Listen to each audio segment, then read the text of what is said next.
If the statistics are right, the Jews constitute but 1% of the human race. His contributions to the world's list of great names in literature, science, art, music, finance, medicine, and abstruse learning are also a way out of proportion to the weakness of his numbers. He has made a marvelous fight in this world, in all the ages, and has done it with his hands tied behind him. He could be vain of himself and be excused for it. The Egyptian, the Babylonian, and the Persian rose, filled the planet with sound and splendor, then faded to dream stuff and passed away. The Greek and the Roman followed and made a vast noise, and they are gone. The Jew saw them all, beat them all, and is now what he always was, exhibiting no decadence, no infirmities of age, no weakening of his parts, no slowing of his energies, no dulling of his alert but aggressive mind. All things are mortal but the Jew. All other forces pass, but he remains. What is the secret of his immortality?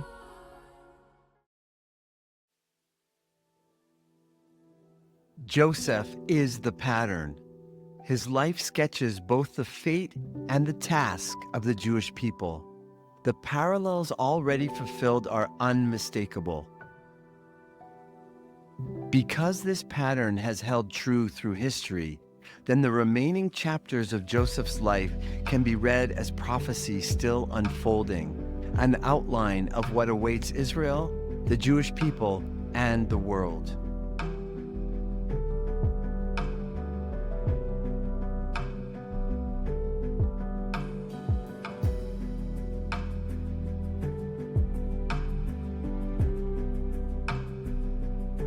Jacob loved Joseph more than all his sons and clothed him in a coat of many colors. His favor made Joseph the chosen one among his brothers, just as Israel became chosen among the nations. Joseph dreamed that he would be raised up while his brothers bowed down before him. The brothers, who symbolized the nations of the world, resented this vision. Who likes someone who seems to think they're better? Their reaction mirrors how many nations have viewed the Jewish people through history, hateful of their perceived superiority, resentful of their intelligence and strength, and, as we described in the second film, angry with their unfulfilled purpose. Joseph's brothers cast him out and sold him into slavery. Likewise, the nations have cast out the Jewish people again and again, exile after exile, rejection after rejection. The robe stained with blood parallels the long trail of suffering and persecution that has marked Jewish history.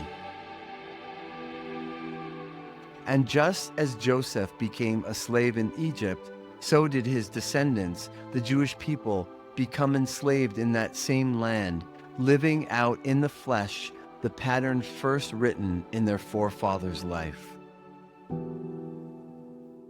Yet, just as Joseph rose within Egypt to become second only to Pharaoh, so too have the Jewish people risen within the world's great empires: Babylon, Persia, Rome, Spain, England, and now America.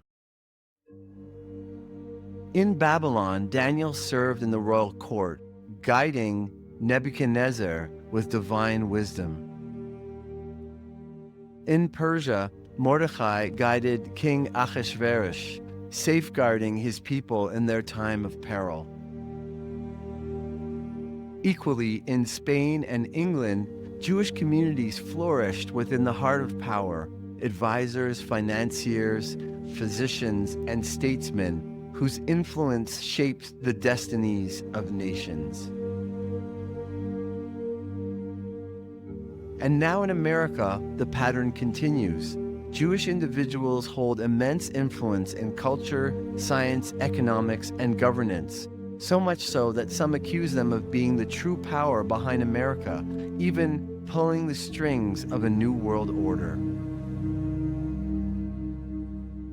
Yet Joseph's story, the blueprint of Israel's destiny, shows this claim to be false. He was never Pharaoh. He was second in command. He carried authority, but not sovereignty. Likewise, the Jewish people, though near to power, are not the superpower itself. They stand beside the throne, not upon it, serving the greater structure, yet carrying within it the intelligence that sustains nations.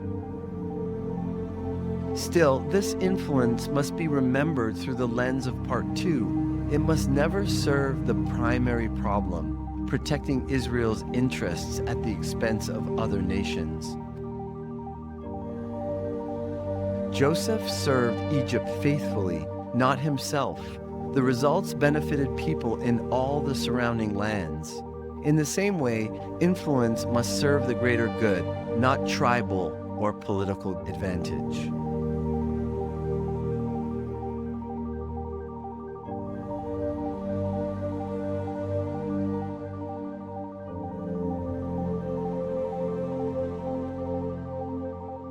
Before their deaths, both Jacob and Moses blessed the tribes, prophetic transmissions revealing each tribe's role in the divine plan for the end of days.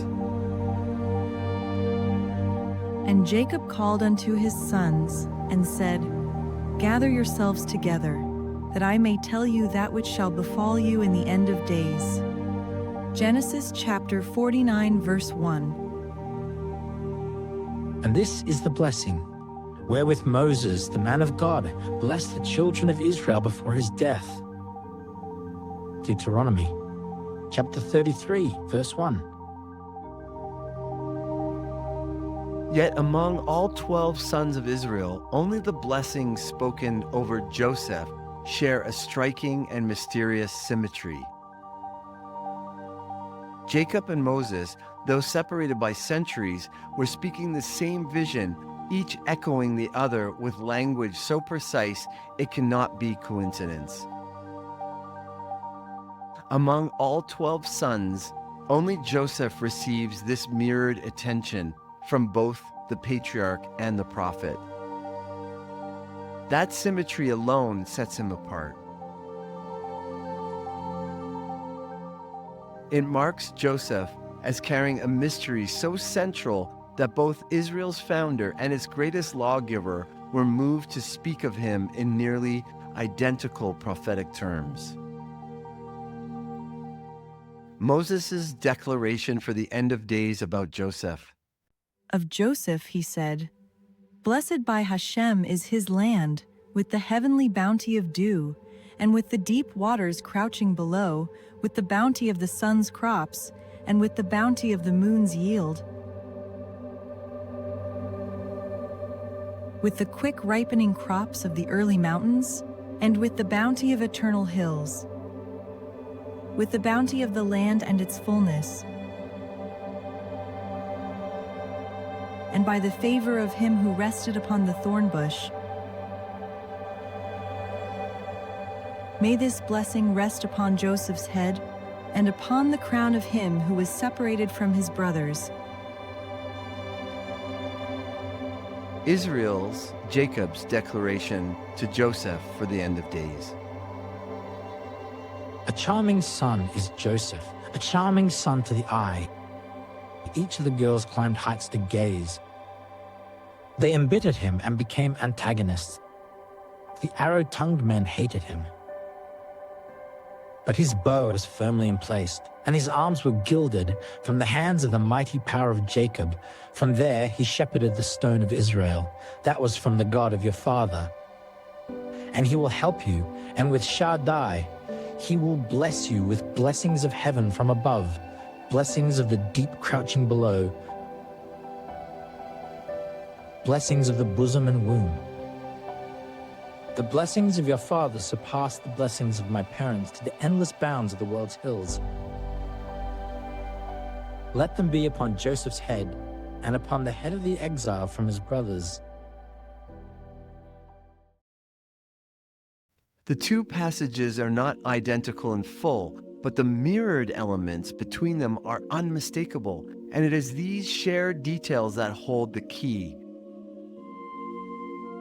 Both speak of blessings of heaven above and the deep waters crouching below, a union of upper and lower worlds.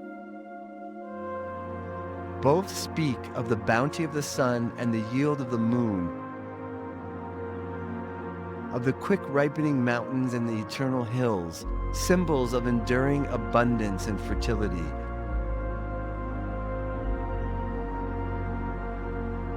Both describe the fullness of the land, its richness and vitality, and both declare that these blessings are to rest upon Joseph's head, upon the crown of him who is separated from his brothers. Taken as one, these overlapping themes, heaven and deep, sun and moon, mountain and hill, abundance and crown, stone and flame, mark Joseph as the vessel of divine balance and abundance. They form the central mystery of Joseph's calling. He stands at the meeting point of opposites, the reconciler of realms, the crowned one set apart to unite them.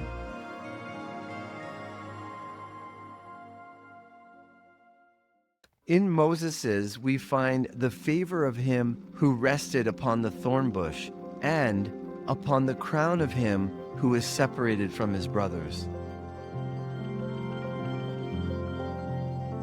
It requires a certain willfulness of mind to ignore the massive parallels here with Jesus of Nazareth, Yeshua, whose own crown was a crown of thorns.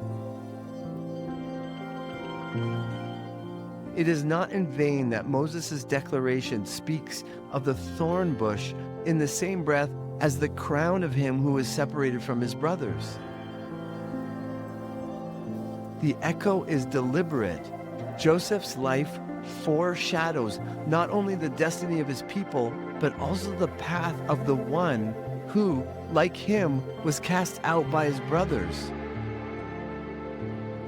Through this symmetry, the Torah quietly reveals that the story of Joseph is also the prophecy of Yeshua, separated for a time, yet destined to be received again by his brothers.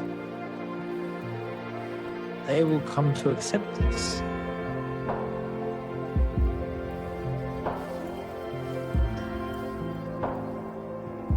As explored in Part 3, the Torah is the blueprint.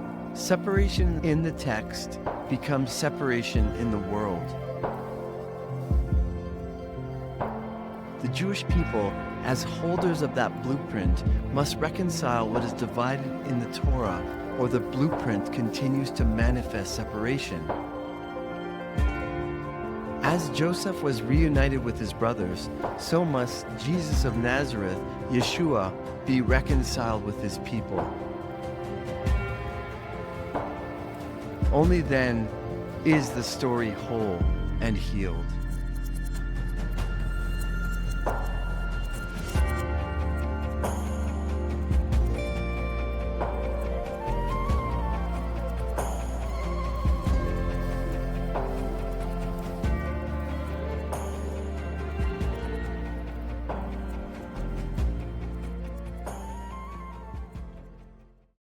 No other son receives this mirrored language. Sun and moon, above and below, dew of heaven and fatness of the earth, separation and reunification.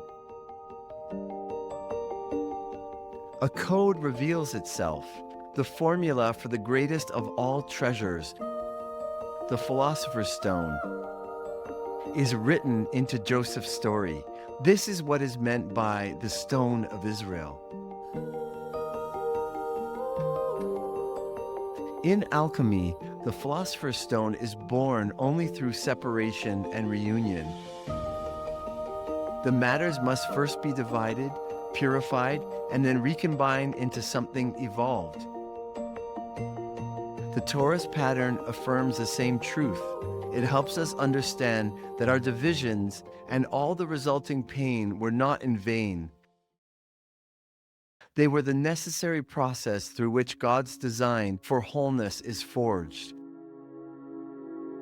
The same purpose for hardening the eye through separation, so that the Christ could have a home within humanity.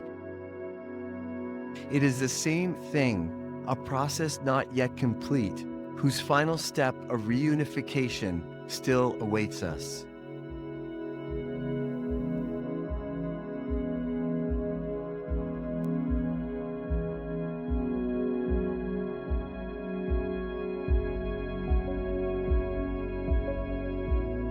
The Mutus Liber, Latin for the mute book, first appeared in 1677 at La Rochelle, France.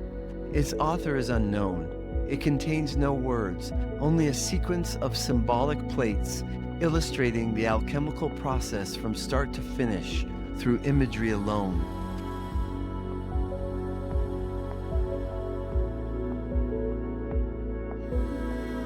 Its purpose was to transmit the deepest mysteries of the creation of the Philosopher's Stone. To those with eyes to see, it reveals how spirit and matter are joined through the sacred union of opposites, heaven and earth. In Plate 1, a secret code of specific Torah passages are engraved in reverse, and when mirrored, reveal 5 passages: Genesis 28, 11, 12, Genesis 27, 28, Genesis 27, 39, Deuteronomy 33, 18, and Deuteronomy 33, 28. Each of these verses is a thread in the hidden mystery of Joseph and the covenant of abundance. Genesis 28, 11, 12 describes Jacob sleeping with his head upon the stones of the earth and dreaming of a ladder reaching into heaven, upon which angels ascend and descend. This is the image at the heart of Plate 1, the meeting of heaven and earth, spirit and matter, the very substance of the Philosopher's Stone. Genesis 27:28 speaks of the dew of heaven and the fatness of the earth, and plenty of grain and wine. The very same words later echoed in Moses' blessing over Joseph.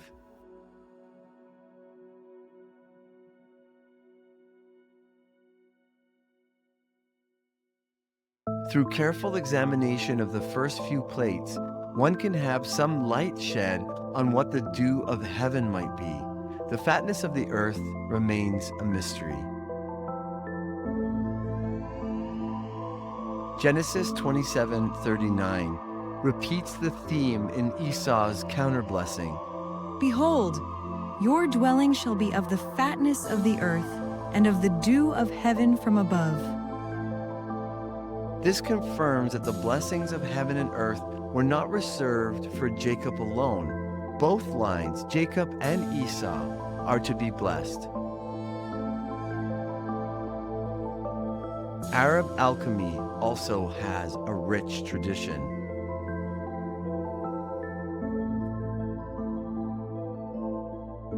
Deuteronomy 33:18 and 33:28 extend the image to the destiny of Israel. Rejoice, Zebulun, in your going out, and Issachar in your tents. Israel then shall dwell in safety alone. The fountain of Jacob shall be upon a land of corn and wine. Also his heaven shall drop down dew. All these passages speak the same code: the dew of heaven, the fatness of the earth, and the ladder between worlds. Plate 1 of the Mutus Liber thus mirrors the Genesis blueprint, the descent of divine life into matter and its return upward through Jacob's ladder.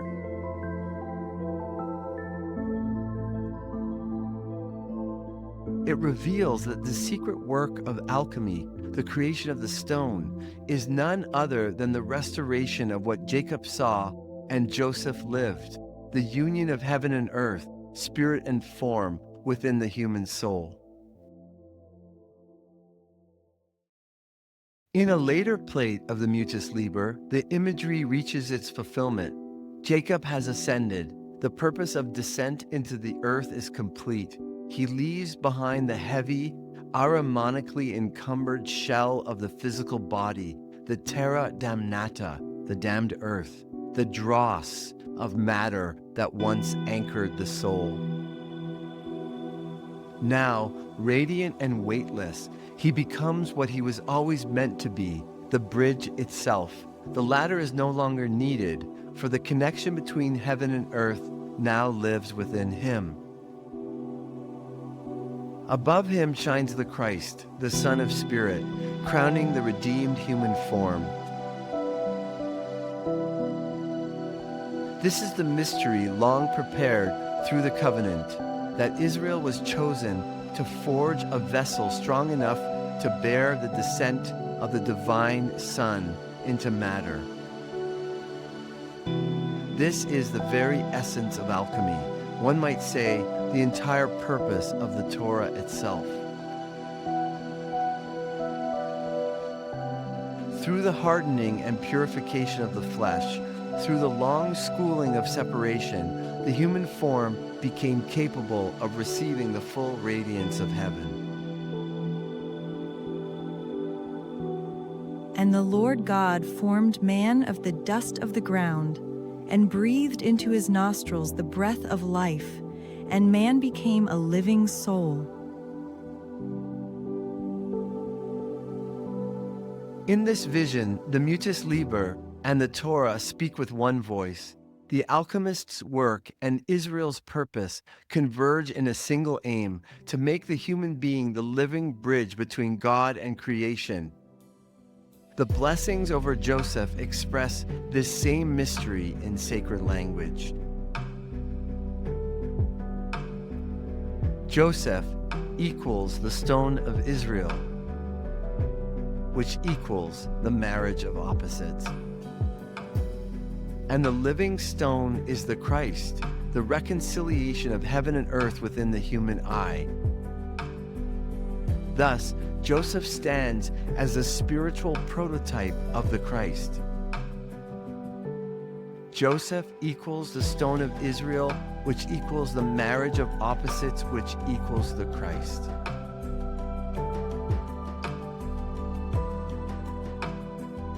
This reveals the still unfulfilled destiny of the Jewish people and of all humanity to become the awakened Jacob, to release the heaviness of material attachment and to realize the Christ light within.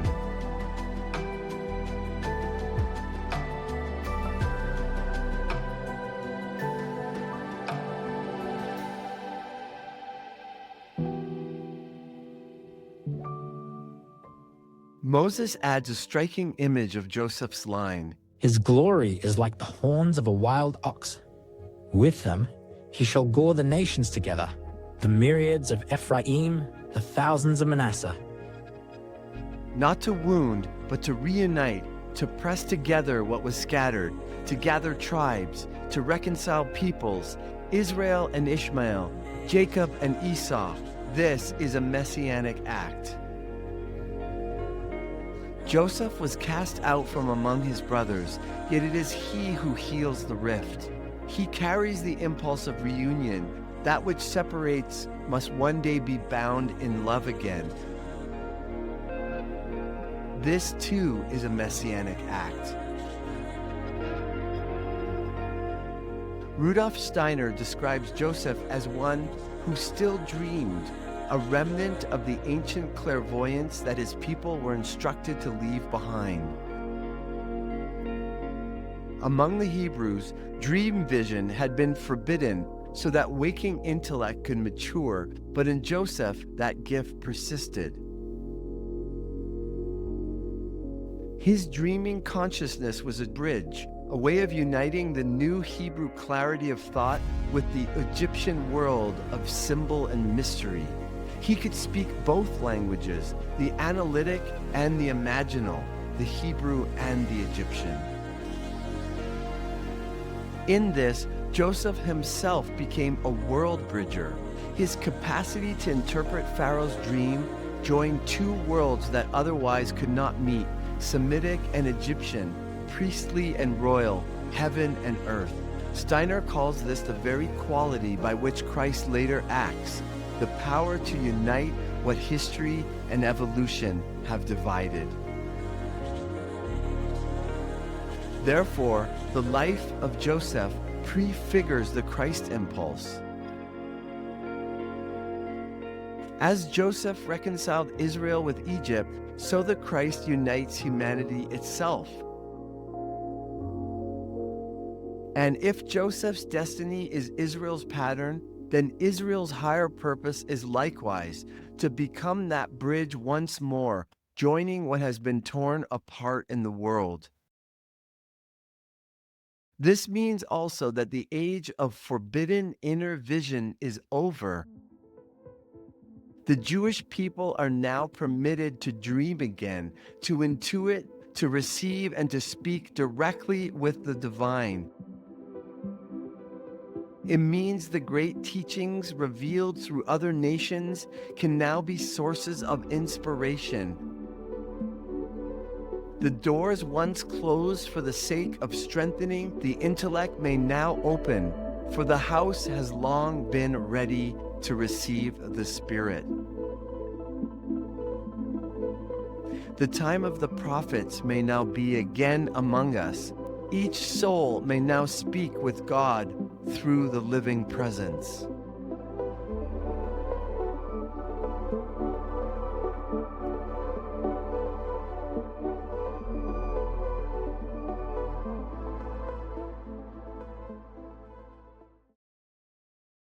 When Pharaoh was tormented by dreams of 7 fat cows devoured by 7 lean ones, it was Joseph, called up from prison, who interpreted what no magician or priest of Egypt could.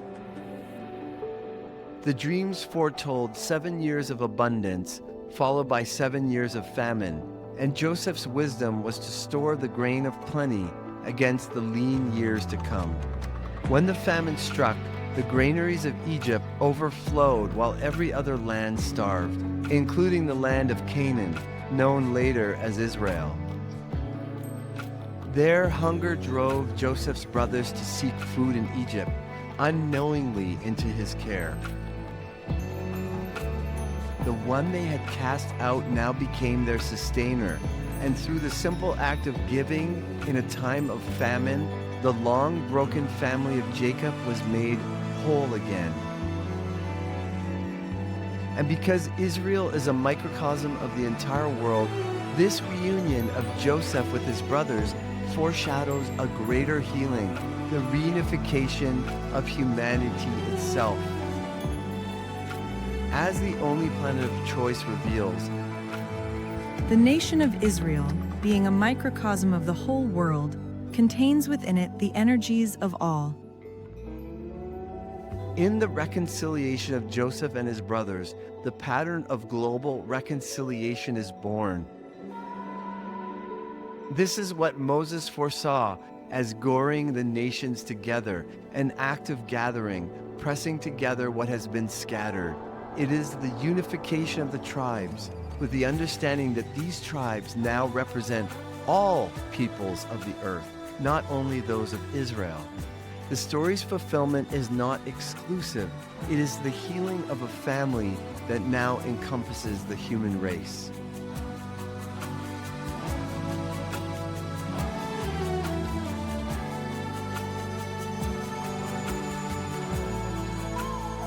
And since Joseph is Israel's blueprint, then Israel's future in the end of days includes opening storehouses vital to the planet. The end of days blessings leave no doubt. Abundance is bound to Joseph's charter, the bounty of the land and its fullness. These are images of material plenty. Jacob saw the same, naming Joseph the fruitful bough by a well, whose branches run over the wall. Both prophecies describe overflowing, the capacity to nourish and to extend blessing over walls and beyond boundaries. Now a roar rises from the spirit of Judah, calling for the correction of the primary problem. The walls once built for protection now overflow with the abundance of Israel's blessings. What the Jewish people have long stored for their own survival is now ready to be released, wisely, purposefully, through the conscious effort of a people awakened to create abundance for all. Naturally, the world will follow.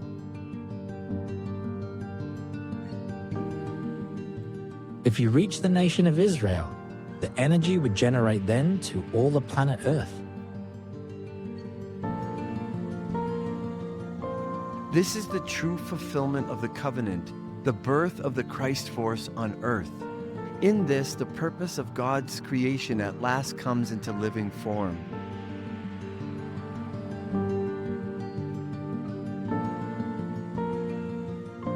The dew of heaven united with the fatness of the earth, the blessings of the sun and the moon joined in harmony.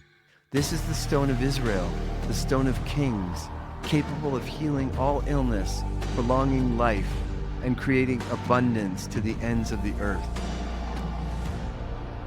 The solution to poverty and disease lies in the final release of the Philosopher's stone upon the planet, for it is the key to setting all people free as equals, the universal solvent that dissolves the primary problem, the blood of Christ, that washes away the residue of humanity's too deep descent into matter.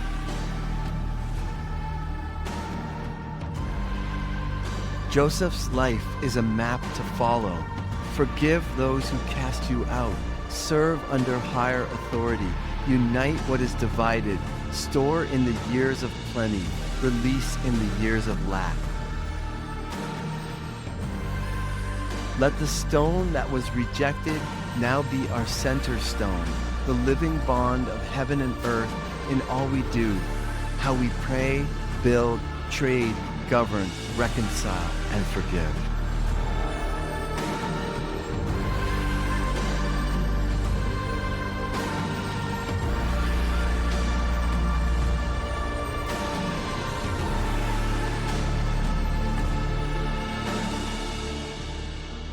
My given name is Moshe, but that is the name of my brother. I have borne the judgment of the children of Israel upon my heart before Yahweh. The black hole releases all its light. The age of redemption begins.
עץ החיים,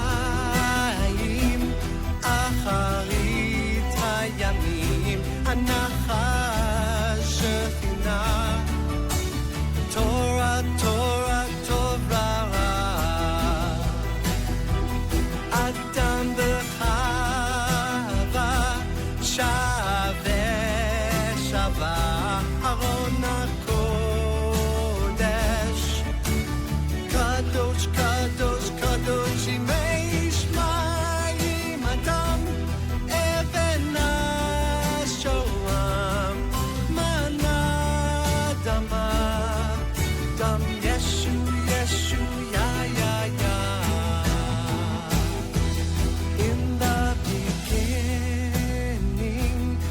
so beautiful. Then I was cursed by a deceiver. Do you see a monster in the mirror? Half my blood is a bomb, the other half is poison. Look in my eyes and turn to stone. The earth is my prison. I save the people in the end. Now flows my blood to make amends. What I wanted since time's begun. Freedom and Bedelium. Torah keeps time, the days grow few. There's a hole in hell, bottom and through.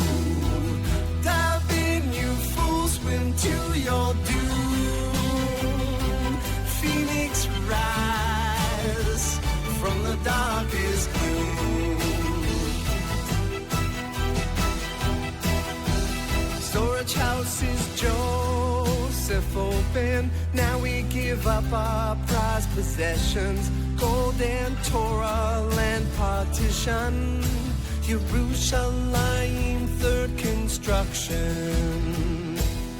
For all the people to assemble, the king must rise to rebuild the temple. For my hair to go on hissing. Snakes will chase but keep on missing. Listen up, oh you light bearers, sure we strayed some as we wandered.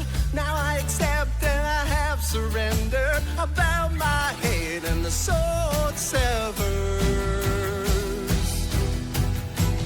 Torah keeps time, the days grow few. There's a hole in hell where he went through. Dive in red mud, follow his trail. Drink his blood from the Holy Grail.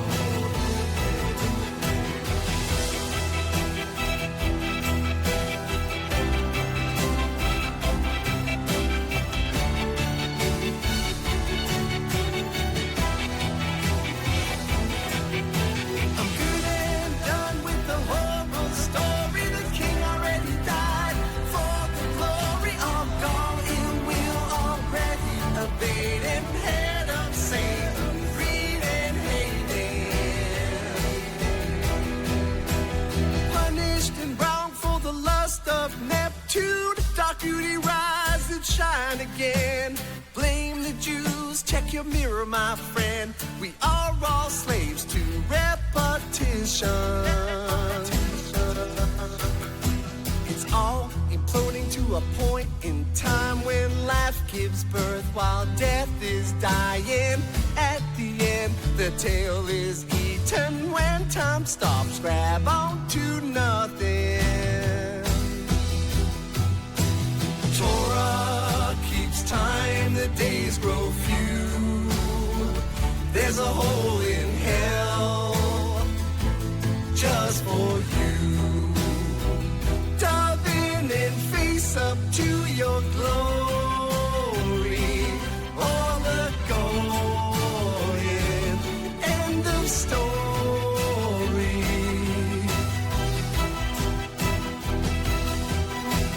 You're not ready until your due date to face the horror of your Yetzir. If you run, you'll disown the throne. Stand your ground, turn into stone. Best, we're blessed to carry a cross, ugly mirror as they're cursed. Love lasts longest when it's hidden. Yosef, Yeshu, me and Yidden. Torah keeps time, the last day so slow. A wormhole's in hell. In you go. Fall through the black hole right to heaven. Let your beauty